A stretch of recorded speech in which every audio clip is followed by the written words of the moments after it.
Alors, nous sommes en compagnie de Jean-René Boutin. Salut Jean-René. Salut Guillaume. Hey, merci de nous recevoir chez vous. Ça fait grand plaisir. Là, avec ta collection de montres, ta passion. Mais avant de parler de ta passion pour les montres, j'aimerais ça justement que tu te présentes un peu aux gens, parce qu'au-delà de quelqu'un de passionné, de passionnant, tu es un être humain. Forcément. Et puis, ben justement, j'aimerais ça savoir d'où tu viens premièrement. Je viens d'ici en fait. Okay. C'est la première maison que j'ai habitée. J'y réside toujours. Je suis né à Debout-Mistassini en 1990. Okay. Donc, je suis un enfant des années 90. Ici, c'est la maison familiale. Okay. Donc, c'est mon arrière-grand-père. Okay. C'est le père du père de ma mère. Il s'appelait comment? C'est Arthur Savard. OK, fait que dans le fond, cette maison-là, elle se passe de génération en génération. Ça ressemble à ça. Et puis, OK, parfait. Puis là, qu'est-ce que tu fais dans la vie, au-delà de Moi, je suis enseignant. OK, enseignant, hein? Enseignant en histoire, géographie, en éthique et culture religieuse et bon, en anglais, comme ça, par la bande, j'ai l'habitude de dire, puisque bon, je suis bilingue. J'ai une session à l'université, entre autres, j'ai eu des cours de littérature anglaise. J'ai pas le titre de professeur d'anglais, mais je suis bilingue. Là. Et puis, au-delà d'être enseignant, je sais que tu t'impliques quand même dans le milieu communautaire. Oui. Ça, peux-tu nous en parler un peu, justement, de ce que tu fais? Bien, je suis administrateur de la Société d'histoire et de généalogie Maria-Chapdelaine. Je suis présentement secrétaire du conseil d'administration. L'histoire et l'histoire locale m'a toujours intéressé. Étant jeune, je regardais les bâtiments de la ville historique avec un air émerveillé. Au-delà de ça aussi, tu as une implication avec la télé aussi? Oui. Hein? C'est quoi tu fais? Récemment, c'est ça, j'ai développé, c'est pour ça qu'on a été amené à se parler et qu'on a découvert on pourrait faire un épisode des passionnés avec mon intérêt. Mais oui, c'est ça, la télé communautaire qui est ma nouvelle activité. L'action bénévole aussi, toi, c'est quelque chose que tu crois beaucoup, hein? Oui, tout à fait. Je suis leader communautaire aussi de Canada 150. OK, là, on va faire une pause là-dessus. Explique-moi, c'est quoi ça, être leader communautaire? Ça fait quoi, là? Bien, en gros, c'est un bénévole qui va donner de son temps, justement. Je sais pas c'est une définition assez circulaire. De mon temps, oui. On a beaucoup de temps devant nous, effectivement, ce qui n'est pas toujours le cas dans la vie, mais pour s'impliquer dans la communauté, c'est ça, dans le milieu communautaire, pour créer des occasions. Fait que toi, t'encourages les gens beaucoup là, à s'impliquer, là. Oui, il va sans dire. Et puis là, bon, parfait, ça, c'est tes implications, tout ça. On m'a susurré à l'oreille que tu vas être un futur papa. Oui, tout à fait. Félicitations. Merci. Et oui, fait que très fier. La maison va pouvoir se poursuivre d'être transmise de génération en génération. Bravo. Jean-René, on va rentrer dans le vif du sujet. Yes. Ta passion pour les montres, ça vient de où? Ça vient d'où? Parce que là, on s'entend que c'est pas tout le monde là, qui tripe là-dessus. Là. Je suis bien d'accord avec toi. Je t'écoute. On dirait que ça n'a jamais été mon lot de trouver des passions que c'est tout le monde qui a. OK. Déjà, je pourrais te donner deux moments. Il y en a un, c'est un souvenir de quand j'étais très jeune, puis l'autre, c'est à peu près il y a 2 ans. OK.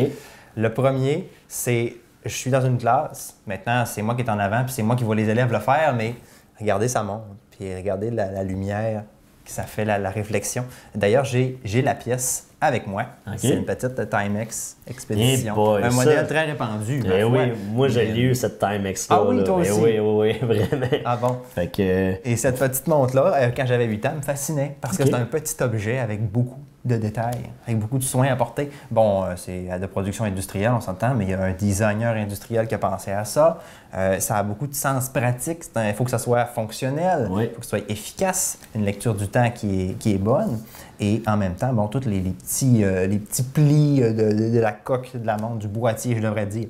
Tout ça, ça me fascinait. C'est mon cadeau d'anniversaire, je crois, de mes 8 ans.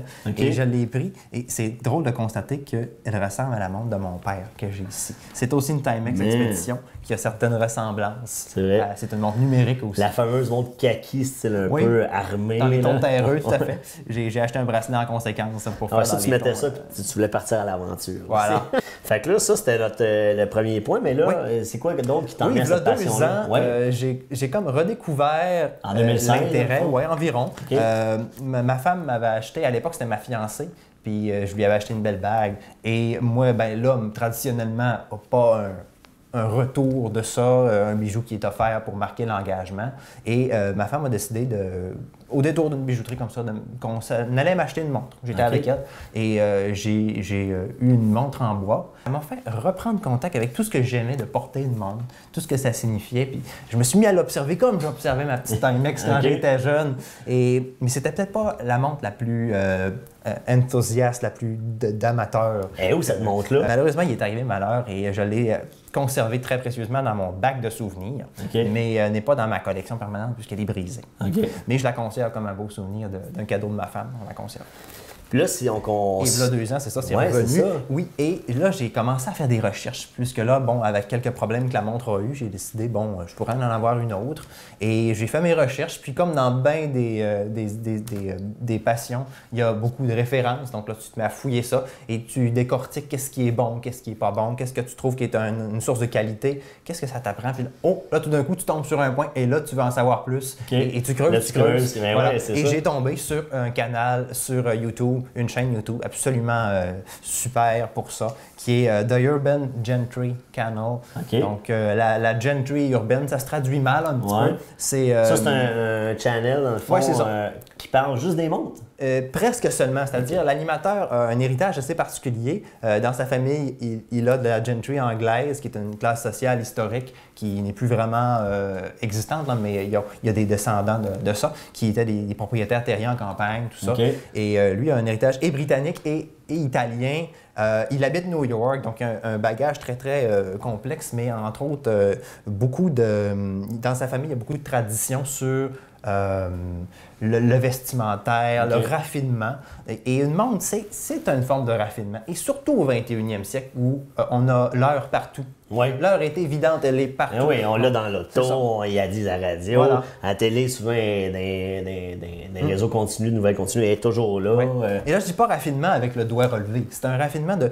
Je souhaite mettre de l'effort là-dedans. Je souhaite avoir un raisonnement sur ça. Puis le porter sur soi. Avec un soin que l'objet a de nous transmettre comme ça. Et d'être un outil aussi. Il y a cet aspect-là d'une montre. On pourra en parler plus tard. Il y a des montres plus outils, il y a des montres plus raffinées. Mais je tombe sur ce type-là qui, tout d'abord... il est encore actif. Très actif même. Il y a un groupe Facebook en lien direct avec sa chaîne. Ça s'appelle il y a 26 000 personnes. Il s'appelle UGWC, c'est-à-dire Urban Gentry Watch Club, donc le club de montres de Urban Gentry Channel, finalement. Là. Donc, là, je me demande, toi, tu le suis aussi sur Facebook. Oui. Un peu partout. Sur Instagram, sur Facebook. Tu l'as-tu déjà rencontré? Je ne l'ai pas déjà rencontré, mais on a échangé un petit peu de courrier. Courriel, carte postale. Et d'ailleurs, le stylo que j'ai ici, c'est, j'avoue, une inspiration directe de Tristano, qui est celui qui anime le canal, qui est le Parker Jotter. Tu l'as depuis 2 ans. Comment a évolué ta passion depuis 2 ans, justement? Elle a évolué guidée par la chaîne. Parce qu'il y avait tellement de choses à découvrir que je suis tombé là-dedans, puis c'est comme, j'ai encore plein de questions. J'ai continué de suivre la chaîne, puis ça m'a appris d'autres choses qui m'ont fait poser d'autres questions. Mais y a-tu d'autres passionnés au Québec que tu rencontres? Entre autres, sur le groupe. Il y en a des Québécois. Oui, d'ailleurs, c'est ça. Il y a des gens que j'ai rencontrés au Québec et aussi ailleurs dans le monde, mais il y a des Québécois que j'ai pas rencontrés en personne encore, que j'aimerais bien. En connais-tu ici dans la région là, qui sont... Peu, mais entre autres, je sais qu'à la pharmacie Jean Coutu, je sais qu'il y a quelqu'un qui a un grand intérêt pour les montres aussi, avec qui on essaie de se voir le plus souvent possible, mais bon, je suis bientôt papa et il y a un nouveau papa aussi, donc c'est pas évident toujours les horaires, mais quand on peut se rencontrer puis échanger un peu sur notre garde-temps du moment, ça nous fait grand plaisir. Peut-être qu'il y a quelqu'un à la maison qui va regarder l'émission, il va dire « Moi aussi, je traite montre », puis il va rentrer en contact avec toi. J'espère, et je les invite à communiquer avec moi. Bon, je suis sur Facebook, on peut m'envoyer un message par Messenger, peut-être que ça va tomber dans l'autre boîte, mais je vais finir par le voir. Ça va me faire plaisir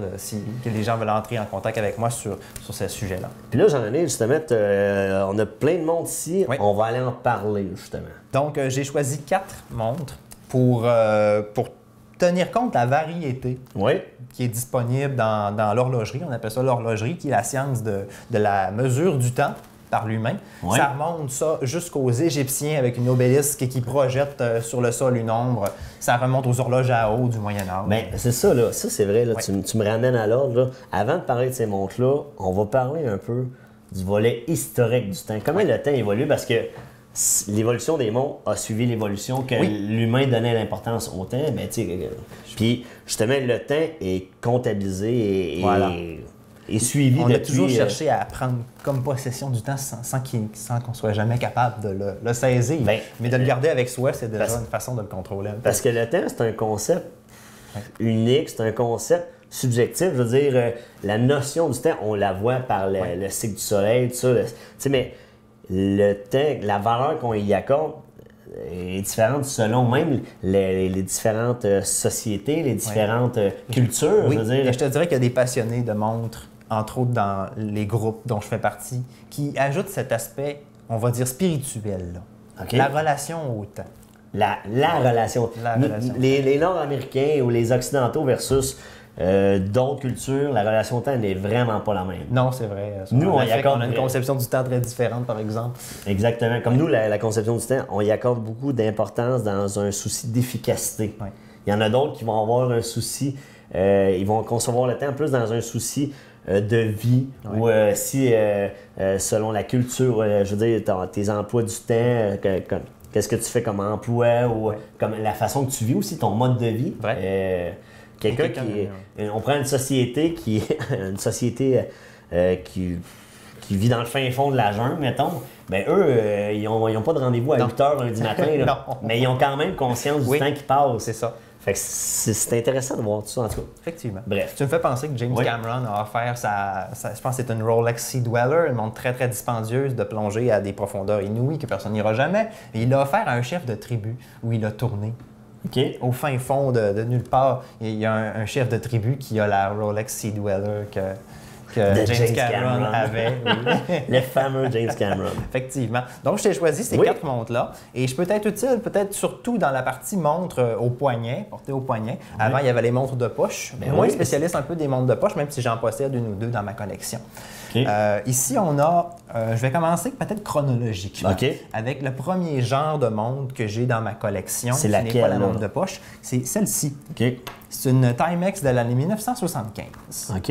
Donc, celle-ci, c'est une Timex, c'est pas une compagnie qui date d'hier. Non, c'est une compagnie qui a un héritage. Et là, je vais mettre du surligneur sur le mot héritage, puisque c'est souvent ce que les passionnés de la chaîne et de tout ce qui tourne autour vont parler, l'héritage d'une marque. Aujourd'hui, on a beaucoup de fabricants de montres, mais peu qui ont beaucoup d'héritage. On s'intéresse à comment la compagnie a été fondée. C'était qui? Quelles prouesses technologiques ont-ils réalisées à ce moment-là? Quel esprit fondateur est-ce qu'il y avait là-dedans?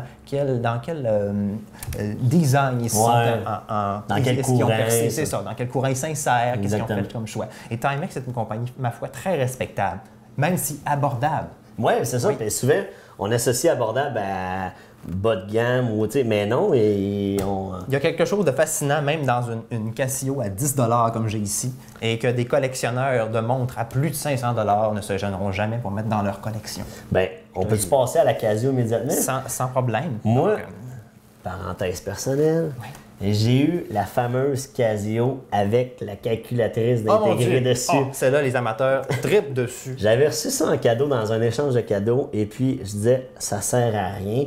Puis finalement, j'étais bien fier de la porter parce que je l'avais déjà vu dans les annonces. Puis tout ça, je fais comme, qui c'est qui achète une montre calculatrice? Oui, c'est ça. C'est le futur manqué des années 1980. C'est tout l'esprit de la technologie va être partout à nos poignets. Exactement. C'était un certain côté visionnaire. Maintenant, c'est les montres. De la Apple Watch, peut-être. Ben, c'est ça, je veux dire. Maintenant, c'est les montres intelligentes. Voilà. Mais cette Casio-là, ça, c'était pas tuable non plus. Non, écoute, on peut mettre ça dans un mélangeur.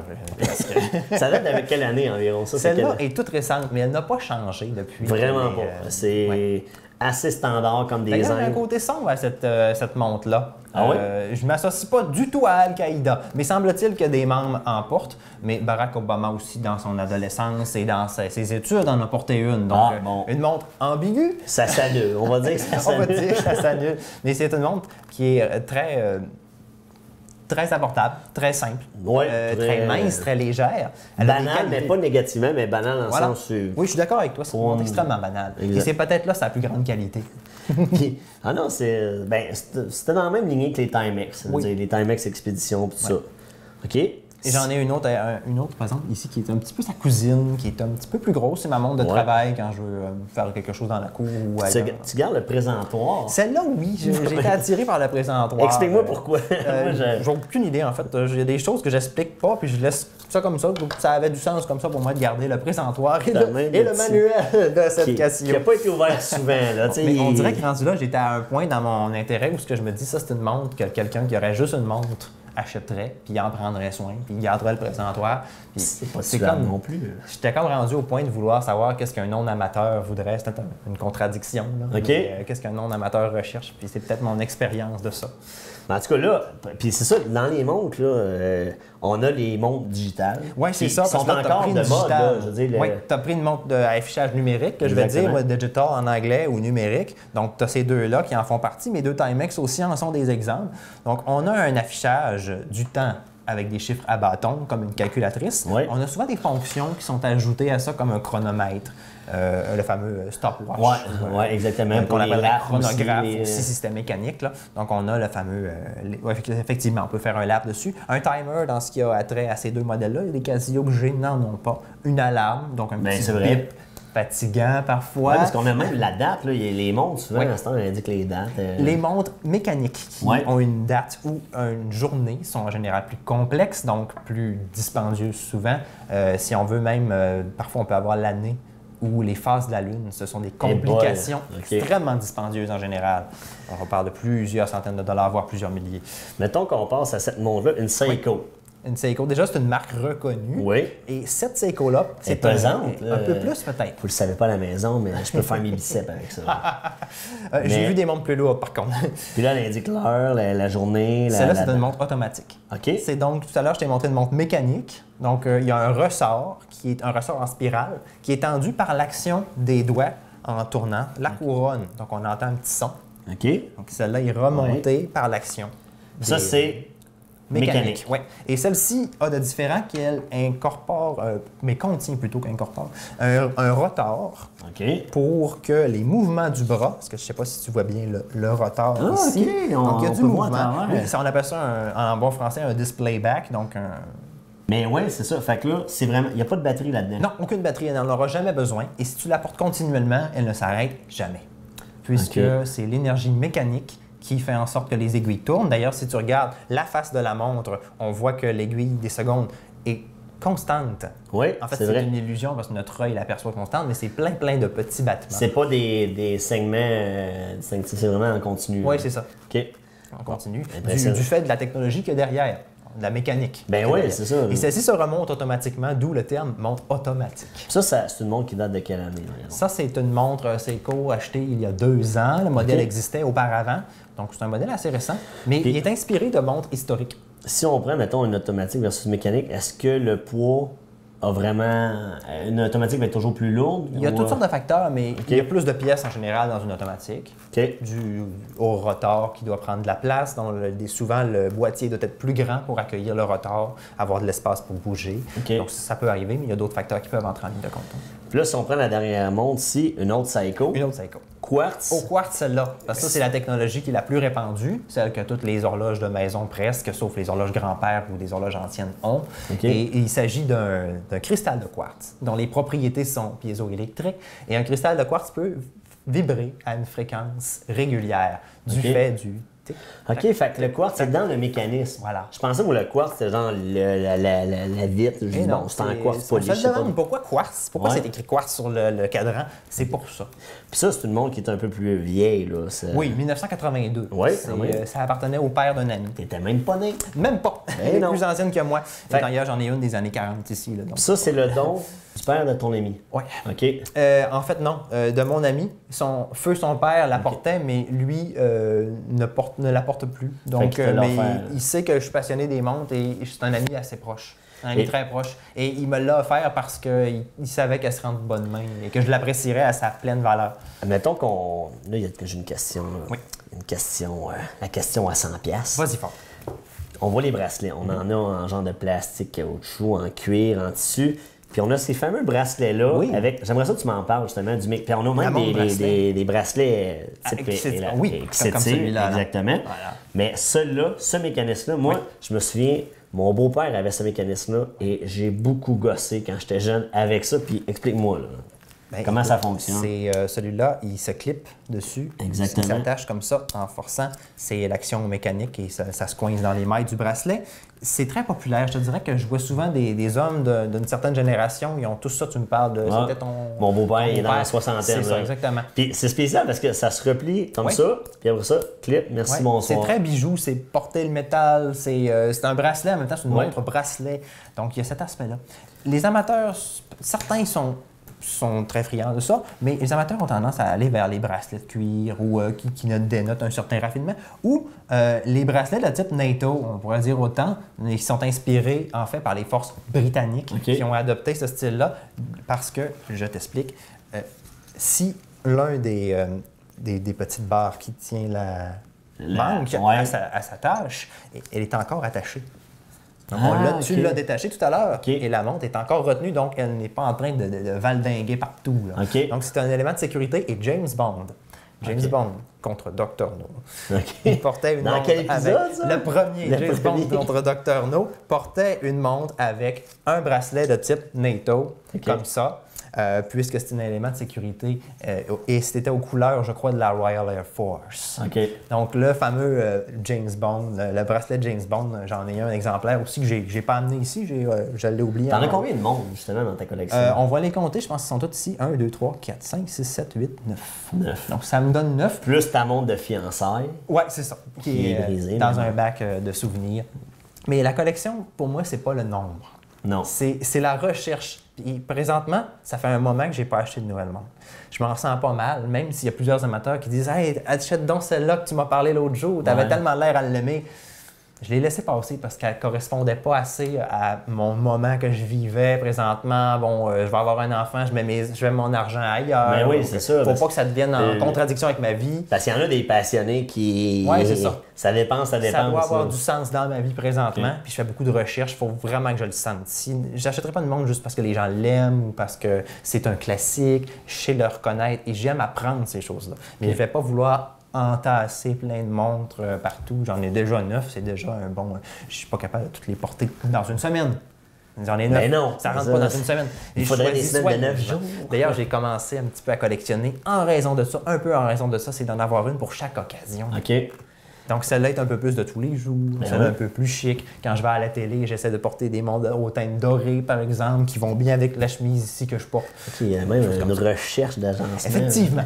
Donc, quand je parlais de raffinement, c'est pas snob, c'est une recherche. OK. Donc, on va revenir, on va aussi parler de l'histoire, la montre dans la culture populaire. Jean-René, là, il y a beaucoup à dire. On pourrait, je pense, faire des émissions. D'ailleurs, j'en ai oublié une, la 10e. En fait, c'est mon ami Jared, Jared Russo, qui me l'a offert en Arizona, à Tucson, en Arizona. Donc, c'est quelle marque? Des amis un peu partout. C'est une autre Timex Vintage, mais elle est automatique, celle-là. OK. Mais là, tantôt, tu m'as parlé de James Bond. Moi, j'adore les films James Bond. Oui. On s'entend qu'il y a du placement de produits qui se fait dans les films James Bond. Puis un des produits mais qui est c'était écrit dans le roman de Fleming. Le roman Ian Fleming a du placement de produit. C'est une Rolex, mais c'est pas mentionné laquelle. Donc, les films se sont laissés de la liberté. Là, récemment, James Bond a évolué vers Omega. Et je remarque, mon cher, que tu portes une Omega. Ben oui, j'ai moi-même une montre Omega, mais un spécial. Oui. Bon, je peux peut-être l'enlever, je peux t'en faire regarder si tu veux. C'est mon grand-père est décédé il y a quelques années. Et puis, j'ai eu la chance de la recevoir en héritage. Et puis... tantôt, on parlait des montres automatiques. C'est une montre automatique, justement. Oui, c'est ça. Tu peux-tu m'en parler? Oui, je peux t'en parler rapidement. Je connais pas vraiment ça. Moi, je ne suis pas spécialiste des montres anciennes, mais je connais le modèle.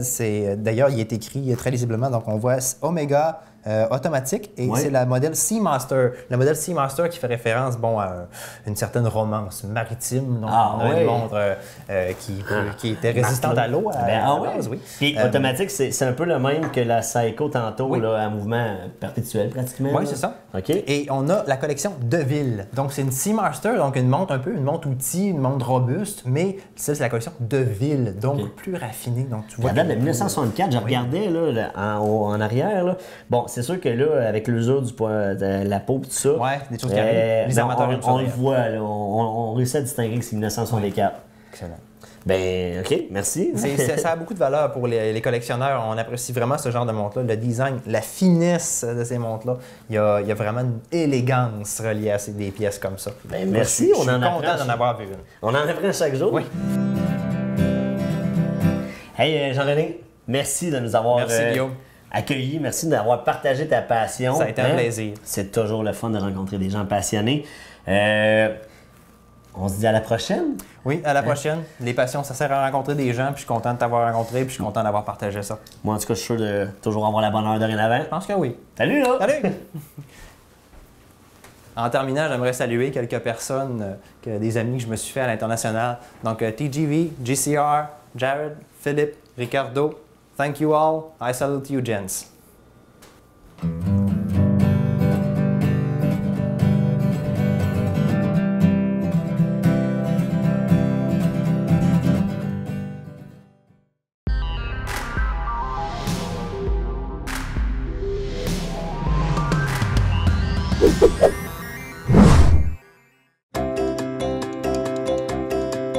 Je pense qu'à la base, là, ma mère pensait que ça allait être une mini-aventure où est-ce que, bon, on allait transformer puis on allait occuper le marché qui était déjà présent. Finalement, elle trouve ça bien le fun de nous voir aller parce que on fait du démarchage. Mais vu que son titre est vraiment plus à la production, bien là, ça augmente continuellement, justement, son devoir au sein de l'entreprise. Pour ce qui est de Marie-Soleil, bien, c'est un peu le go-ahead que j'avais besoin, là, tu sais, le petit coup de pied qu'on a besoin pour se lancer, pour être capable de mieux affronter ses peurs puis se dire, bon, OK, là, j'ai rien à perdre. Je veux dire, j'ai 27 ans. Là. Si ça marche pas, je ferai autre chose après. Elles sont inspirantes parce que je voudrais que je les redécouvre sur une façon que je les connaissais pas à la base. T'sais. Le côté entrepreneurial dans tout ça amène le fait que c'est pas ma mère, ma sœur. Ça devient des associés, mais en même temps, on évolue dans le même milieu.